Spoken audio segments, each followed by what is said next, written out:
Hi everyone, I'm Amit, Plexistor CTO.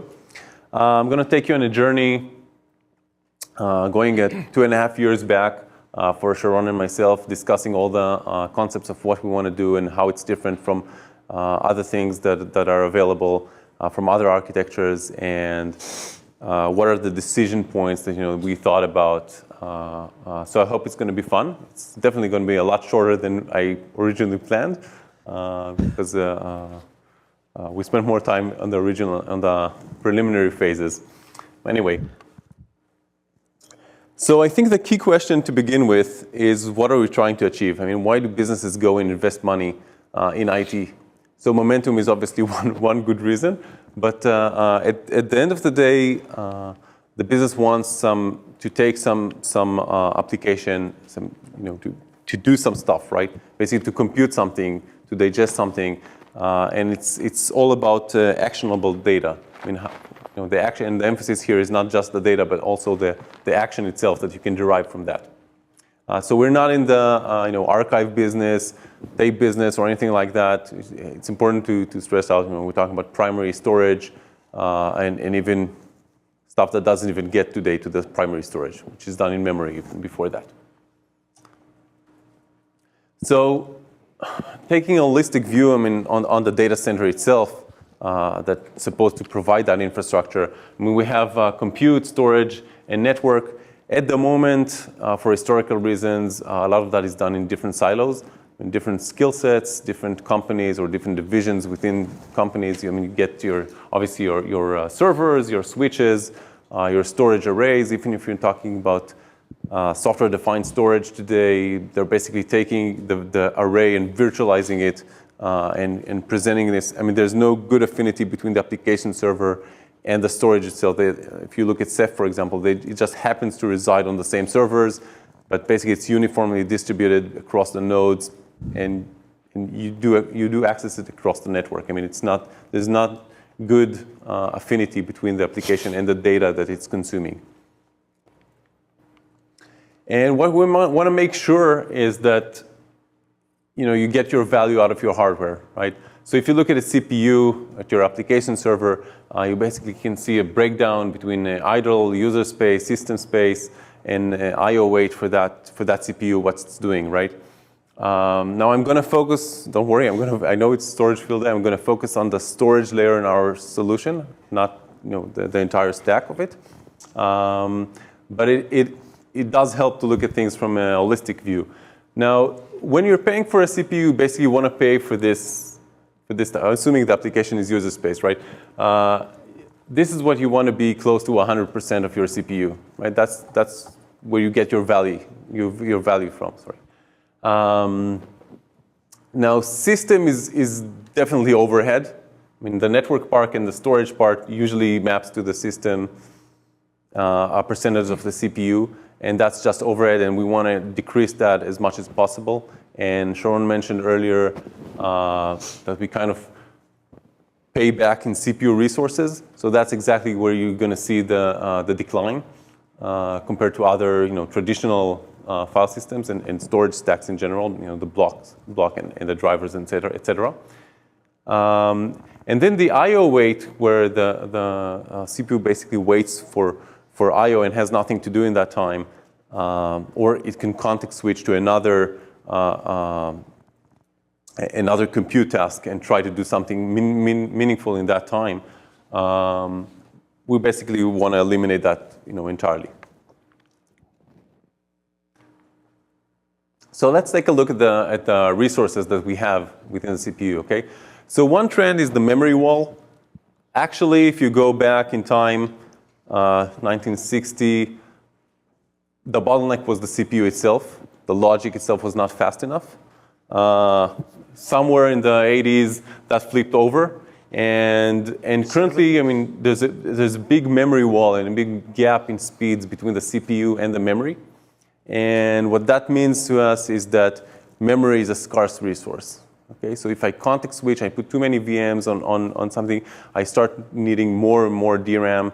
And basically, I do degrade the service that each VM or each process, if it's context switching, gets at the end of the day. Why? Because I'm overutilizing a scarce resource, which is the memory. Okay? The same phenomena can be seen in storage as well. I mean, this is we took 2010 as the inception of the PCIe flash, kind of that generation from Fusion IO. And since then, I mean, there's been a lot of progress on standardizing things with NVMe, but there hasn't been a lot of progress on the speeds that the storage can deliver, or let's say marginal speed ups. Meanwhile, CPU and network both exceeded like an order of magnitude from that time, right? And the situation before that. I like how you picked immediately after the beginning of the flash era. Yeah, I mean, we actually have slides before that as well, yeah, but we took it's meaningless, right? 100x jump in 2008. Yeah, but before that it was all hard drive and decades of flat, right? so yeah, it's not like things were perfect in 2010. I mean, there was a gap in storage was the slowest thing in the system anyway. So basically what we want to do here, I mean, the conclusion from this slide is basically, we're having scarce resources for memory and for storage. We don't want to, add context switches or parallelism. What we're trying to basically do is reduce the latency. Okay, having the CPU not context switch is something else, but just wait for the data. We know if it knows it's going to be fast enough, the entire utilization of the system is going to go up. Not just the application itself is going to accelerate, but also the usage of the rest of the resources is going to be better as well. So that's another benefit. Okay, this is going to be a bit challenging. This is actually an Intel Xeon 2699 V3 processor. Okay, a single socket. And the reason it's here is because this is the heart, right? This is where your application runs, and just to understand, how deep the paradigm shift is really is that the application runs here. All the resources, all these blocks that you see here are basically caches, right? And you have the memory controllers here on top. So this entire thing is basically CPUs and the memory subsystem kind of intertwined together. And the I/O subsystem, where the storage actually resides, is something tiny around here at the bottom, right? It's completely alien to the architecture of the CPU, and everything flows through. Actually, it's even worse than that because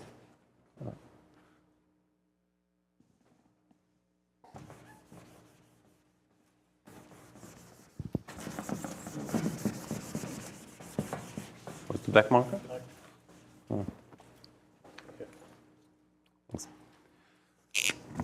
Okay, so this would be your regular server. Usually it has dual socket CPU. I mean, this is just one socket, right? Then you have the QPI here in between. And the cores, I mean, if you look only at this is one core with its L1, L2, and actually part of the L3 as well, caches. So you have the core here, let's say, and obviously additional cores next to it. Then you have the L1 cache and the L2 cache and the L3 cache. And then the interface itself, the memory controller to the different DIMMs. Okay? So this entire thing is the memory subsystem, right? And it's completely different than the I/O subsystem, which is down here, which you're traditionally, either all-flash array, or this is basically the PCI, right? So the all-flash array, the SATA HBA, or your NVMe drive usually reside. And it's important to understand that the I/O subsystem was designed for throughput, not for latency, like the memory subsystem. And basically, there's a kind of a chunk of a queue here, right? And reading and writing to that through the PCIe is not fast. Okay, it's an order of magnitude slower than actually writing to the memory channel. Another big difference here is that the cores on this socket basically go through the QPI, which is another limited resource, and then flow through the I/O to the PCI, and that takes additional time, right? So there's limited parallelism. There is, but it's limited, and it's not latency. It's not designed or latency optimized for that sense. Okay. So what we basically want to do, I mean, the first step when we're not talking about hard drive or flash, when we have something that's persistent memory, we basically want to move that storage to the memory channels. I mean, it's not enough, but it's definitely the first thing to do, because we want to enjoy the low latency of that interface.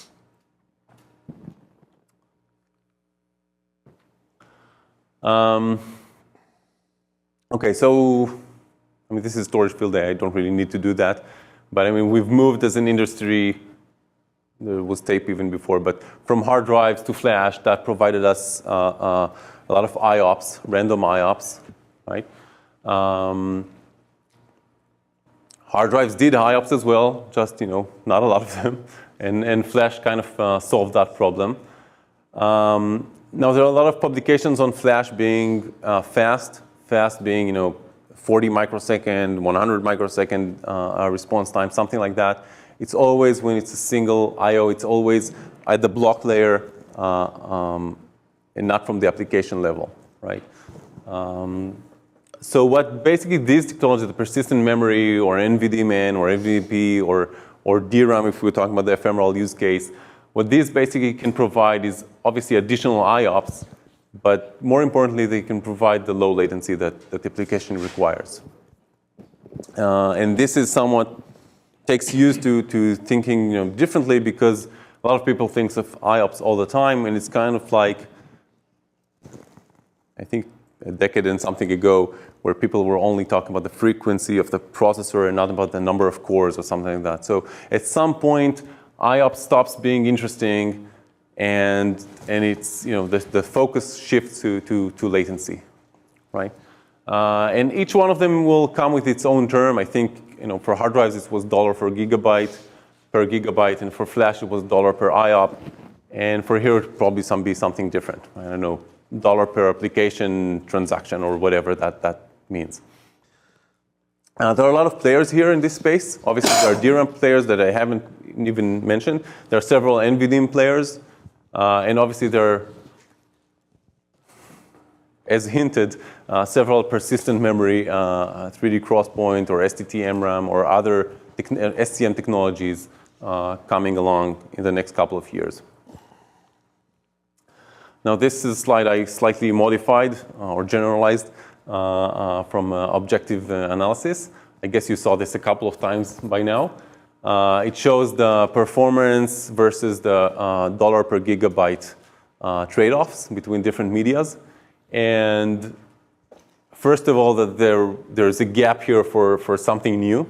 Obviously, the NVDIMMs themselves are as fast as DRAM, so that doesn't really fill that gap. So this gap is more futuristic. So 3D XPoint or other competing technologies can fit there. And the conclusion here is that everything is slow. I mean, even L1 is slower than the CPU, right? CPU knows how to handle that. Basically executes a window of instructions at the same time, like 100 instructions out of order. So it knows how to, and it's speculative, so it knows how to compensate on that. It doesn't really know what to do when it reaches these levels. So it basically a lot of times just waits, and that's it. The key message. Here, the slide's talking mainly about cost, mainly because I just don't know. Mm-hmm. NVRAM versus DRAM from a performance standpoint, is it pretty much the same? Is it close? So that's a good question. I mean, NVDIMMs. So I'm not using the term NVRAM on purpose. Okay, that's fine. NVRAM would be could be RAM on PCIe as well. NVDIMM specifically is a DIMM form factor, yeah. So it's a type of NVRAM if you want, but just to get that clear. So basically, NVDIMMs today are obviously more expensive than DRAM. There's no good reason for that. I mean, not really good reason for that. especially when you're talking about the high densities NVDIMMs. Value-based pricing. Yeah, it's just the volume of sales, right? 3D XPoint will be the same. You can imagine that at the beginning, right, until it reaches volume, and prices will drop with time. The first market for 3D XPoint is going to be the NVDIMM market, Yep. where now they cost 3 times as much. Right. Because you have to buy the DRAM, and you have to buy the flash, and you have to buy the super cap, and it adds up, and it's a low volume product, so it's 3 times. Yeah, and some of that is going away. I mean, there are some servers that are with Central super cap. central supercap or battery, whatever, and then you only need the NVDIMMs themselves. But yeah, I mean, it's going to be marginally more expensive than just like. There's no good reason, for NVMe device to cost more than a SATA device if it's high density, right? But it still does. Sure there is. It's what the market will bear. Exactly. Okay. There's no good technical reason. Sorry. I should have explained that. You're an engineer. Yeah. Justin, who has an MBA, will explain to you that price and cost are not necessarily related. Yeah. I accept that. Sadly, but I do. I'm not sure you actually answered my question. Okay. Maybe you didn't hear it, or I don't know. Yeah, today's or maybe this guy got in the way. As usual. The question is NVDIMM and DRAM. Okay. Speed. Are they the same? Yeah. So NVDIMM-N is actually DRAM. So it's backup DRAM, but it's DRAM, so it's exactly the same speed. Okay. If you're talking about 3D XPoint, that's going to be slower. Yeah, this thing that I still don't know what it is, and somebody at dinner better freaking explain it to me. Anyway. I've got I DM. apparently am the only person in this room who has not heard of this product yet. Okay, Later? We'll talk later. we'll talk later. We'll talk later. Okay. Anyway, the message here was we're going to need tiering, I think, forever, but let's say for the next decade, okay? Let's not think beyond that. But we are going to need different layers, different tiers. It doesn't matter if it's NVDIMM and NAND as we do today, or if it's going to be 3D XPoint and NAND, or DRAM and ReRAM, whatever the combination is, we're still going to need tiering. So it's a worthwhile feature to have in a product. Okay. So the first mental exercise we're going to do is we're going to take the persistent memory, right? Ignore Plexistor for a minute, and just stick it within the current storage architectures, right? It's going to be a fun exercise, so why not? So the first problem we have is that byte addressable media like NVDIMMs, no one knows what to do with that, right? I mean, I'm taking my Vmax or whatever the product is, or ext4 that's not installed anyone, and it's a block-based file system, right? I need some block something API or media behind that. And the only way to do that, and what people are doing today, they're basically wrapping that with a block addressable wrapper, right? So either could be done in hardware. I'm not aware of any device at the market today that does that. But certainly that's one direction. Today it's done in software. So there's some software driver around that, like BRD, for example, that basically does. I mean, you access it as block, and then it goes. If you want to change a cache line, which could be done in memory, it actually goes and read, modify, writes 4 kilobytes for you. Okay, so you can do that. It's slower. Obviously, you have some low latency media, and you're adding some software or hardware penalty to that. But it's possible. So now you can continue with the journey of let's do with that, combine things something. So the first example would be a shared array, right? SAN, NAS doesn't really matter. In this example, it's an NFS server. I'm not going to go through all the different software stack, in the client and in the server. I'm assuming you're familiar with that. But basically, I'm going to replace this part with persistent memory, right? The media itself, with the wrapper that we mentioned earlier. But that's what we're going to replace.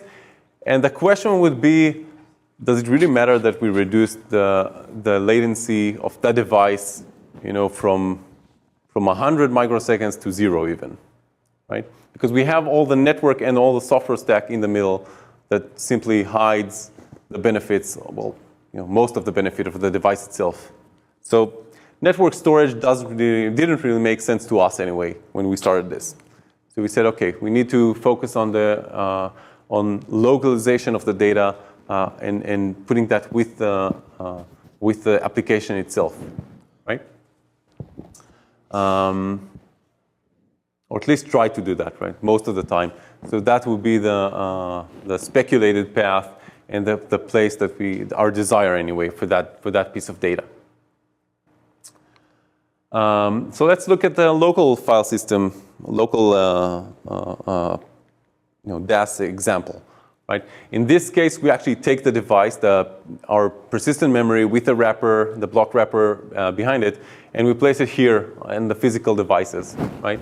And we have the application here on top, having to go through. Let's forget about the horizontal, complexity, but through the vertical stack of accessing that device. Anything from 4 layers with NVMe to 6 layers with SATA drive, or more than that if you're using DRBD and stuff, multi-device or any other layer in between. And you have to go through all these software stack layers to access your device. So again, we added a 0.1 microsecond device to that stack, and it's just inefficient. I mean, there are too many software layers here, and it didn't make sense to us as well. So we kind of, removed everything. Obviously, stayed with the hardware itself at the bottom, stayed with the application, and the POSIX API here on top, but basically replaced this with a single layer of software. Software caching, another good question. I mean, do we want software caching? I mean, obviously, we want the hardware caching that's here, provides the benefit here, but do we want actually the Linux page cache, for example, in the way? I mean, so we have, by default, if we don't do anything else, right, we have the page cache in the way, caching data in memory, which is on its way to an NVDIMM, which is the same speed, right? Didn't really seem that reasonable to us. So a lot of the effort is to basically bypass the page cache, right? So with direct access, direct I/O, regardless of what the programmer thought he was asking, everything is direct I/O. Even if it's the mmap stuff, we don't go to the page cache as well. We go to the storage device, to the persistent device directly. Other CPU microarchitecture considerations. So remember when I spoke about moving the storage device to the memory subsystem, right? That kind of hides or exposes us to different things that are in the path that are not in the path of the I/O, right? So the first thing is for memory map, right? If a slide ago we just said we're not going to use the page cache, the software caching mechanism. And if we want to mmap to that, that's got to be different, right? It has to be different. It's just not going to fly the same way, right? So that's kind of one thing to take into consideration. Another thing is all the volatile hardware caches that are on the way. I mean, I could have a persistent memory device, but when I actually write something, it gets stuck in the write-back cache in the L2 layer. And it's eventually, at some point, because of load from other CPUs, et cetera, it's going to be evicted. But I can't really return an answer to a file sync system call if I don't know that the data is actually in persistent memory and not stuck here somewhere, in the L2 cache or in the L3 cache. So that's something that let's say someone has to take care of, right? And current software doesn't do that for you. So that's another thing to take care of. A third thing is the NUMA, the non-uniform memory architecture, whereas in I/O everything goes through I/O. I mean, it doesn't really matter where you come from. With memory, it does, right? I mean, memory. Okay, so I was Yeah, too lazy that's earlier. starting to change too. But I agree with where you're going, but now that they're starting to put PCIe lanes on each processor, Right. we're going to have non-uniform I/O. That's good. That's actually good to have, but we're not there yet, right? I can't go and buy such a server today. Anyway, you want to be NUMA aware. I mean, you want to allocate NVDIMM resources, depending on the core you're at. Otherwise, you're just going to congest the QPI interface in between. Right? So that's another thing to take. It will functionally work. Unlike the two previous bullets, it will functionally work. It's just going to be slower than you expect. Any questions so far on the? You've been awfully quiet in an untraditional way. Okay. So we don't have a lot of time. We have 7 minutes left, Sharon. Okay. Okay. So what were the? I mean, what would? So far that was the challenges. I mean, what did we decide to do? So the primary goal was basically the lowest latency possible without having to change the application. Right? Obviously, you can change the application. You can rewrite the application to a specific hardware device. It's possible. Everything is possible. We didn't think that's a good approach. We do want to support, actually we do support already newer programming models, but there are no applications today that actually use that API.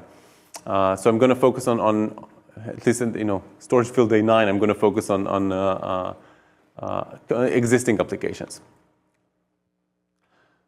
Okay, so the first thing is byte addressable, right? We don't want to add the wrapper that we mentioned earlier. We want to benefit, especially for the metadata, either of the application, keys, values, stuff like that, or for our own metadata for the file system.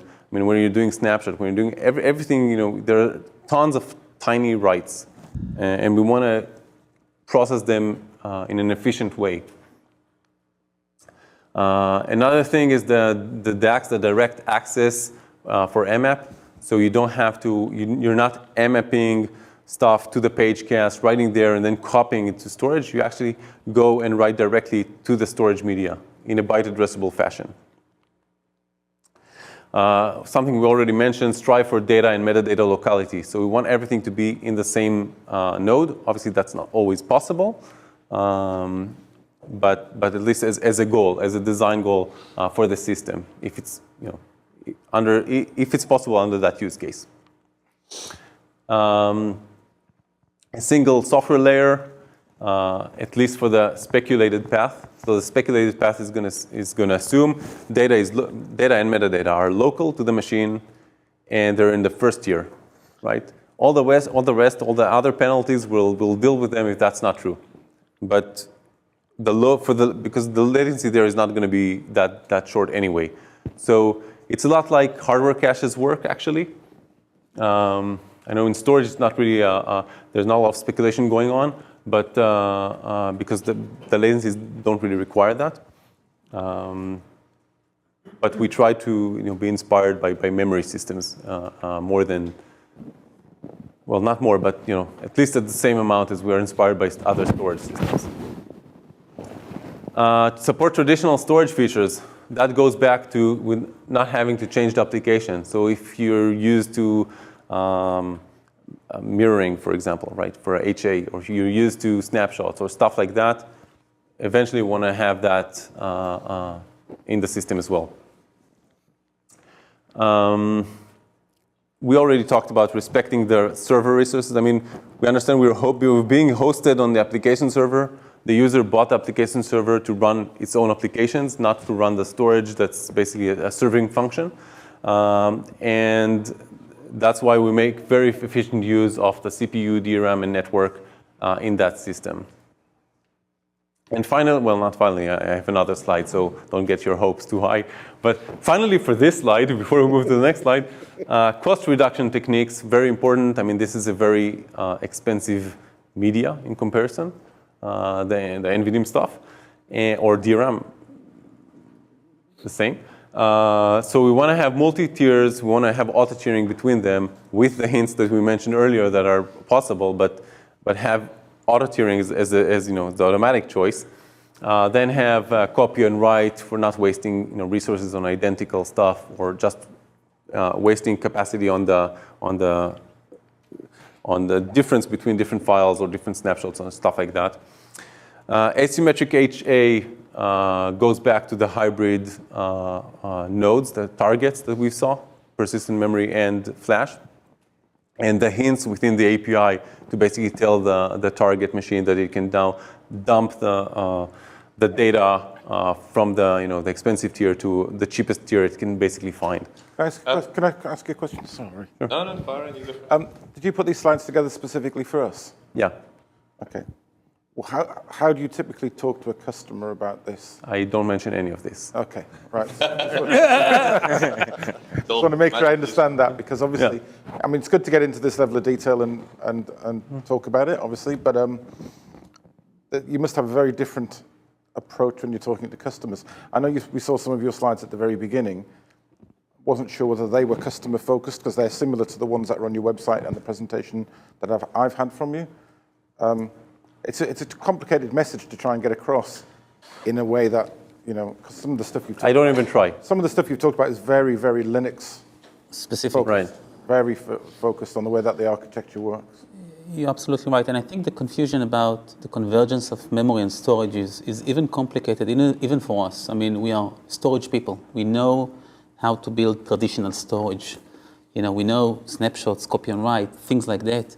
Suddenly, when there is the line between memory and storage is blaring out, it's very difficult, even for us, to fully grasp the complexity of the system. And we are not pitching that kind of a story to a customer. The way to approach a customer is with the benefits. What can you gain from such a system?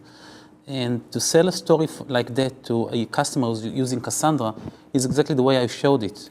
I can simplify the deployment. I can make the system more resilient to data spikes.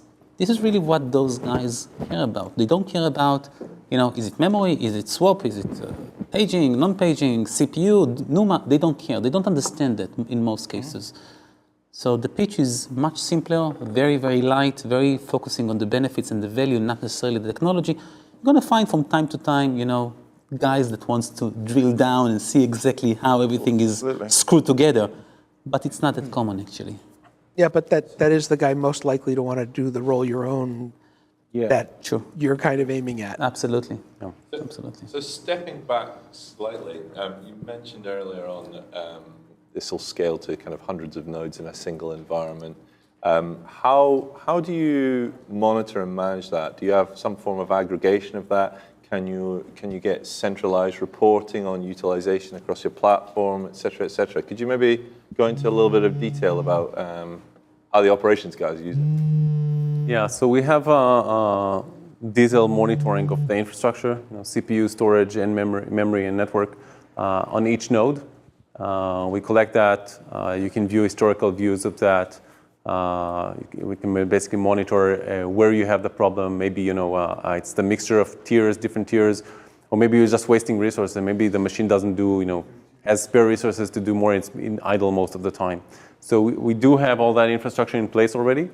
The proactive, machine learning stuff that should provide you most of the hits automatically is not there yet. But at least we're collecting the data, and presenting that, so you can basically monitor and decide for yourself if you want to change that. Taking that a step further, then, can you then plug into that with, say, existing enterprise monitoring solutions? Because that's going to be the one where the ops guys never want to change the monitoring solution. So if they can plug into that and pull data from it and trap from it and so forth.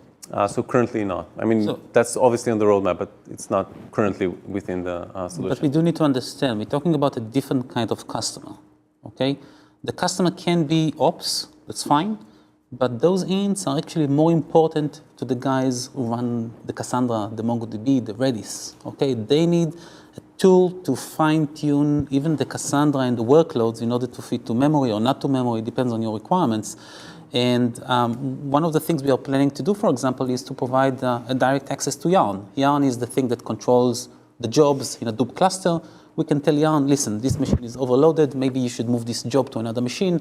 It's a different customer that will consume eventually those kind of tuning information. I agree to an extent, although I think we're maybe, without going too far down the buzzword bingo DevOps route, those are starting to converge. And so I could see a use case where, the guys on both sides of that fence I would want agree. that information. But doesn't mean your success is going to be tied to the enterprise adoption of things like Mongo and Cassandra. Oh, no, absolutely not. I'm saying, right now we're focusing on the big data, so it's more important for us to deliver the information to the big data guys. But eventually, the MySQL and the Oracles of the world will start using this kind of solution. This is when it actually needs to go directly to ops. They're going to monitor the infrastructure, absolutely. Yeah. So I think for the interest of time, I'm going to skip most of these bullets. I'm just going to maybe sell for the assumption that it's something very, very different than traditional file systems or traditional storage stacks. I think you got that message by now. Even traditional features are re-implemented from scratch. And traditional concepts like the FSDK and journaling and having multiple writes to the same file, all that is really implemented completely different.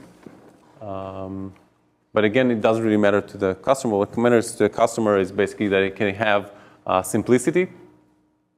They don't need to provision stuff. They don't need to worry about performance and about stuff like that, because the sensitivity of the working set size, as Sharon said earlier.